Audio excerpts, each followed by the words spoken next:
To figure out whether HS2 will be a good fit for the United Kingdom's railways, we need to take a look at the pros and cons of HS1, including the economic benefit, the building of housing, and the removal of cars from the road infrastructure. On boosting local population growth, the area of Ashford had double the population growth compared to the UK average between the two census datas of 2011 and 2021. In Ebbsfleet, there will be 15,000 new homes by 2035, although this is sort of debatable whether this will actually happen or not. Seems like that construction project is just sort of going under. The project costs 5.8 billion to build on the mainland, whereas it's currently provided 4.5 billion in economic benefit in 16 years, so is meant to break even within the next 4 years. Although public infrastructure project, does it really need to break even? Those are some other questions that you could propose to people who suggest a for-profit argument for public infrastructure. Roads don't have to break even. Why do high-speed railways have to break even? Americans seem to have the view that trains have to break even though they spend billions upon billions on road infrastructure, whereas Europeans don't have that view. Well, Western Europeans. Eastern Europeans don't build any good infrastructure. Have you seen Romanian roads? Moving away from passengers switching from cars, 4 million passengers switched from cars according to Southeastern's own data. Could be a bit biased that though, couldn't it? Potentially. Moreover, positives of HS1, which are the whole thing, including the Eurostar, connecting London to Paris. They have half level of flights between London and Paris. If you compare this to what could be done on HS2, halving the flights between even something like London and Edinburgh if the eastern leg was fully built. Back on the domestic benefits of HS1, the complete regeneration of the majority of Kent seaside towns. This includes like Margate, Dover, Sandwich. Furthermore, on that point, 10% of high-speed southeastern users would not have visited Kent without southeastern high speed, so it's more of like a pull factor to the area. Moving on to the cons of HS1, obviously there are some environmental concerns, however the majority of them were before it was built, and now they have sort of waved themselves away.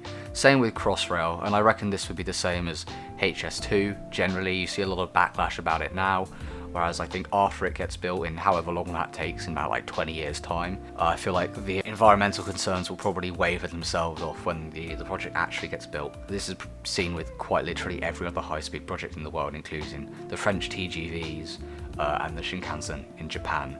Environmental data about the Chinese high-speed railways just don't exist, and even if they did publish it, probably not very trustworthy. According to HS2's own data, it should cost 74 billion. However, independent analysis put it as high as 100 billion plus.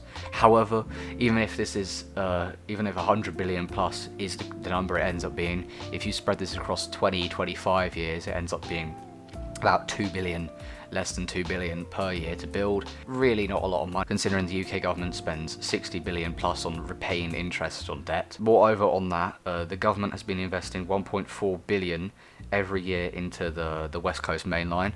And the West Coast Main Line is at capacity. If the government built HS2, people would move to HS2, and then there wouldn't be a need to spend all this money on the West Coast Main Line, which is basically, at this point, derelict Victorian infrastructure. 50% of long-distance trains on the West Coast Main Line don't actually arrive on the advertised timetable, and on HS2, as it is actually a purpose-built piece of infrastructure, these delays will be even less and less common. Even if you move past moving passengers, HS2 will allow for more freight on the existing Victorian railways, which will mean more lorries off the road, and then you get the lorries off the main motorways as well, and then you can get less congestion. It's a win-win for all types of modes of transport. HS2's figures say that 100,000 new homes will be built along and around the route, as well as regenerations of many areas, investing in places like Birmingham Curzon Street, where that particular part of the city of Birmingham might want some, quote-unquote levelling up money. And then we also have to address the cons of HS2, which would be the environmental impact. I have touched on this earlier in the video.